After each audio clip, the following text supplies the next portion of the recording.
Agama Islam ialah agama Allah Subhanahu wa taala. Agama iaitu peraturan hidup yang manusia seseorang itu kena ambil dengan cara hidup. Kerana perkara yang hidup nak lari daripada perkara yang nak menggunakan hidup dia itu tak boleh.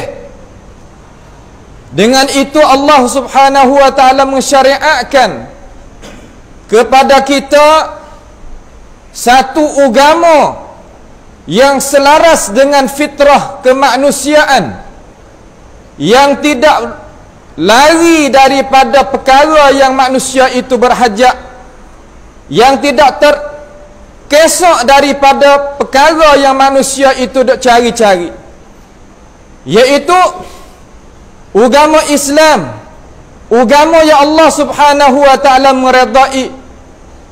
Inna ad-dina indallahil Islam. Sesungguhnya agama Islam, agama yang Allah Ta'ala menerima, iaitu agama Islam. Sesiapa yang nak lain daripada ajaran Islam, di dalam arti kata dia nak guna hidup dia lain daripada ajaran Islam, nescaya Tuhan tak terima akan itu ajaran. Dengan sebab itu Allah Subhanahu wa taala menurunkan perlembagaan kita sebagai Al-Quranul Karim, sebagai kitab yang nak membawakan hidayah kepada kita. Bukan sekadar tu, bahkan Allah Ta'ala mengutuskan kepada kita sebaik-baik Rasul, iaitu Nabi kita Muhammad alaihi salatu wassalam. Nabi Muhammad adalah seorang yang diterimakan kedudukan dia di kalangan manusia Quraisy zaman itu. Tidak ada perkara yang mereka itu tak boleh nak terima daripada perbuatan yang dijalankan, yang dimengajak, yang dituju, yang diseru oleh Nabi kita Muhammad alaihi salatu wassalam. Malaikat satu perkara sahaja yang manusia itu tak boleh nak terima daripada Nabi kita alaihi salatu wassalam, iaitu supaya nak mempanggilkan manusia masuk di dalam agama fitrah, agama Islam dengan cara seluruh, sama ada pegangan, amal ibadat, budi pekerti. Apabila Rasulullah sallallahu alaihi wasallam menyerukan manusia dengan itu dasar, maka timbullah manusia itu menolak akan jalanan yang dijalankan oleh Nabi kita alaihi salatu wassalam. Bukan sekadar mereka itu tolak akan hidupan yang dijalankan oleh Nabi dalam arti kata kemanusiaan Nabi, ajaran yang dibawa oleh Nabi sebagai manusia, bukan. Akan tetapi dia tak boleh nak terima mereka itu, iaitu ajaran Islam yang dibawa oleh Rasulullah sallallahu alaihi wasallam.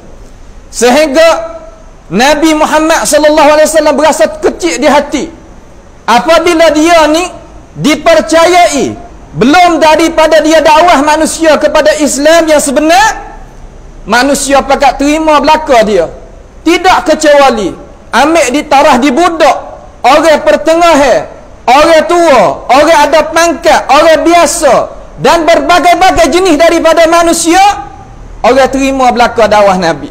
Akan tetapi apabila Nabi kata, ya ayuhan nas, qulu la ilaha illallah tuflihun, wahai manusia, katalah, sahutilah, terimalah la ilaha illallah, nescaya kamu itu dapat kejayaan dunia dan di akhirat nanti.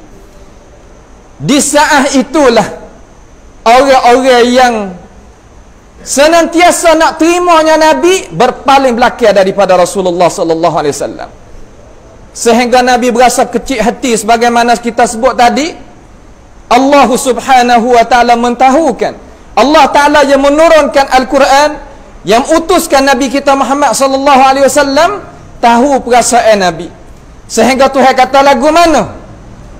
Tuhan kata fa innahum la yukadzibunak walakinnadh zalimina bi ayatillahi yajhadun. Mereka itu bukan bakit bahawa terhadapmu ya Rasulullah, bukan makna dia tadi tak boleh nak terima akan peribadi engkau ya Rasulullah, bukan tak boleh nak terima cara memikir engkau, bukan tak boleh nak terima cara hidup pemung ya Rasulullah. Akan tetapi mereka itu senantiasa zalim kepada diri dia. Dia tak mau nak terima ajaran yang aku suruh mung tadi itu, sebarkan akan itu ajaran kepada mereka. Tuhan suruh Nabi sebar gapanya kepada mereka. Tak lain tak bukan, sebarnya kata tidak ada Tuhan yang patut benar, kita mengabdikan diri malaikat Allah Ta'ala. Tidak ada ajaran yang benar, malaikat ajaran Islam. Tidak ada hukuman yang benar, malaikat hukuman Islam. Di situlah mereka tak boleh nak terima ajaran yang dibawa, yang dipanggilkan oleh Rasulullah sallallahu alaihi wasallam. Terkadang orang tak seterima pendakwah, bukan sekadar, bukan makna diri pendakwah tak molek, akhlak yang tak molek, cakap pe yang tak molek, pemikiran yang tak molek, bukan duk situ. Akan tetapi duk diajari. Ajaran yang dibawakan oleh Nabi dan orang yang dijalankan belakang Nabi, iaitu pendakwah, ajaran yang tak boleh nak terima. Lalu kita kena ingat kepada ayat tadi, Tuhan kata lagu mana? Fa innahum la yukadzibunak walakinna adh-dhalimina bi ayatillahi yajhadun. Mereka itu tak bakit tahu terhadap musikit pun ya Rasulullah. Akan tetapi yang mereka itu tak sah, iaitu ajaran yang aku ni suruh murayak kepada dia. Maka dia menyakiti Rasul dengan mengamikkan orang-orang yang beriman dengan Rasul hak mudah-mudah. Orang tak ada pangkat mana dia seni. Nak terima ajaran benar ni orang tak ada pangkat ya seni. Ya boleh terima dalam minit tu lah. Akan tetapi kalau ada pangkat, payah sikit nak terima. Bukan dia tak sah dengan benar-benar tadi, bukan dia tak nampak dengan benar-benar tadi. Ya nampak. Akan tetapi pangkat yang ada di atas bau dia ni, nak terima payah. Lalu banyak di kalangan orang biasa tadi tu mensahuti akan dakwah Rasulullah sallallahu alaihi wasallam, sehingga musyrikun itu putus daripada maslahat-maslahat yang tak boleh daripada rakyat-rakyat tadi. Mana awak lagu mana? Menyakiti mereka itu, menyakiti, menzalimi mereka itu, halau mereka itu, kurung mereka itu, tak muamalat dengan mereka itu, sehingga akhir sekali mentakzibkan, menzalim sampai ke menyakiti, kurung mereka itu, tak boleh makan, tak boleh minum dan sebagainya, sehingga setengah-setengah itu mati dengan sebab perbuatan yang dibuatkan oleh kerajaan yang ada kuasa zaman itu. Khabar ini siapa kepada Rasulullah sallallahu alaihi wasallam. Rasulullah pun bukan makna kata ya dakwah orang kama dia tinggal orang gigi tu. Tak. Ini sikap Nabi Muhammad alaihi salatu wasallam. Ya dakwah apabila berlakunya perkara-perkara yang jadi kemusnahan terhadap pengikut dia, dia pasti bercara. Dia suruh dulu pak sahabat hak lekeh-lekeh ni, makna kata hak tak ada pangkat lah kalau kita kecek. Bahkan sahabat ni bukan orang lekeh. Debu yang lekat di tapak kaki dia dengan kita tu tak boleh nak adu. Sahabat Nabi Muhammad alaihi salatu wassalam, dia suruh hijrah dulu kepada Habasyah. Gi puakmu jangan duduk sini. Gi dulu, aku tak segi lagi. Sebab Nabi Muhammad sallallahu alaihi wasallam dia tahu satu perkara malaikat dengan perintah Allah Jalla Jalaluh. Kalau gitu dua kali gi hijrah. Hijrah gi pada Habasyah ni 2 kali, bukan sekali. Lalu akhir sekali, sehingga Nabi sendiri pun tak boleh nak duduk juga di Makkahul Mukarramah. Kena mengambilkan dengan asbab. Kita sebagai pendakwah, Nabi sebagai penghulu dalam masalah mendakwahkan manusia kepada agama Allah, yang mengambilkan dengan asbab. Sebab asbab ni di dunia kita kena guna. Ingat molek-molek wahai sidang Jumaat yang dirahmati, kita kena guna asbab. Thumma atba'a sababa. Surah kamar dia surah kita ambil dengan asbab. Adapun waja'alna likulli syai'in sababa, yang kita dah dengar sama-sama itu bukan kali Allah Jalla Jalaluh. Itu adalah perkataan daripada perkataan ulama al-Islam. Waja'alna likulli syai'in sababa. Terkadang kita jadi sana kepada perkataan Allah Ta'ala. Qala Allah Ta'ala waja'alna likulli syai'in sababa. Itu bukan ayat Al-Quran. Ayat Al-Quran thumma atba'a sababa. So kita ambil dengan asbab. Ambil lagu mana? Apabila tak boleh nak bergerak dakwah yang diberjalan oleh Rasulullah sallallahu alaihi wasallam di Makkahul Mukarramah, pasti kena hijrah pergi tempat lain. Bukan Nabi nak pergi sangat sehingga Nabi paling kepada Mekah, nak keluar tubik daripada Mekah. Dia kata, wallahi ya Makkah innaki la ahabbul biladi ilayya. Sesungguhnya mung ni Mekah sekasih-kasih negeri kepada aku. Kalaulah tidak puakmu tu halau aku tubik, nescaya aku tak tubik daripada mu, wahai Makkah. belum daripada nak menuju kepada Madinatul Munawwarah. Ini satu rupa daripada rupa yang Rasulullah sallallahu alaihi wasallam ambilkan dengan asbab. Asbab dalam Islam kita ada dua cara. Ada asbab yang dihalalkan dalam agama, ada asbab yang diharamkan di dalam agama. Maka apabila Rasulullah ini keluar tu daripada Makkahul Mukarramah, ambil dengan asbab, mula-mula tak seduk tepat yang tak boleh nak gerak dakwah gapo, tak boleh, dia tak boleh nak duduk, kena pergi, maka kena pergi, tinggal sementara akan Makkahul Mukarramah menuju pada Madinatul Munawwarah. Tapi dia tak ada pergi sorang, sebab kita nak buat gapo-gapo jangan sorang diri. Ini adalah sunnah Nabi Muhammad sallallahu alaihi wasallam. Sekurang-kurangnya dua orang. Sebab al-ithnain asy-syaitan ab'ad min an-ithnain. Makna kata syaitan tadi itu lebih jauh daripada dua orang. Seorang ni terkadang kita memikir kuasa kata kena, pada hakikat tak kena. Kita memikir kata benda tu betul dah, pada hakikat tak betul. Dengan sebab itu Nabi Muhammad sallallahu alaihi wasallam mari jumpa dengan Sayyidina Abu Bakar. Kata, "Hai Abu Bakar, aku diizin oleh Allah Subhanahu wa taala boleh hijrah kepada negeri Madinah. Aku nak ambil munglah hijrah sekali dengan aku." Lalu Abu Bakar kata, "Aku siap mai lama dah, nak dengar lama dah perkataan ini." Ini nak oyak kata orang apabila ada pengorbanan di dalam dada sebab dia ada fikiran yang benar, ada udumkan yang benar. Udumkan tadi itu dapat daripada mana? Dapat daripada ilmu pengetahuan yang benar, maka dia boleh buat hijrah gapo pun dia boleh buat. Kalaulah tidak ada ilmu yang benar, kalau tidak ada pengorbanan, agama kita tak akan naik. Agama tak akan naik kalau kita menjadikan diri kita sebagai orang maslahah. Nescaya kita tak boleh nak bawa agama kita. Abu Bakar kata, "Aku tak segi saja ya Rasulullah. Aku nak guna semua anak-anak aku ni, turut jalan ni hamu belaka. Guna Asma, guna Aisyah, gunanya Abdullah, gunanya anak dia seorang lagi di kalangan orang lelaki, semua pak-pak orang ni Abu Bakar guna belaka untuk mengkhidmatkan kepada Rasulullah sallallahu alaihi wasallam." Kalau pak tadi sebagai pak yang beriman, ayah yang beriman, yang fahamnya agama, faham Islam, dia boleh kontrol anak dia, boleh royakkan anak cucu dia, boleh bantu akan agama Allah Subhanahu wa taala.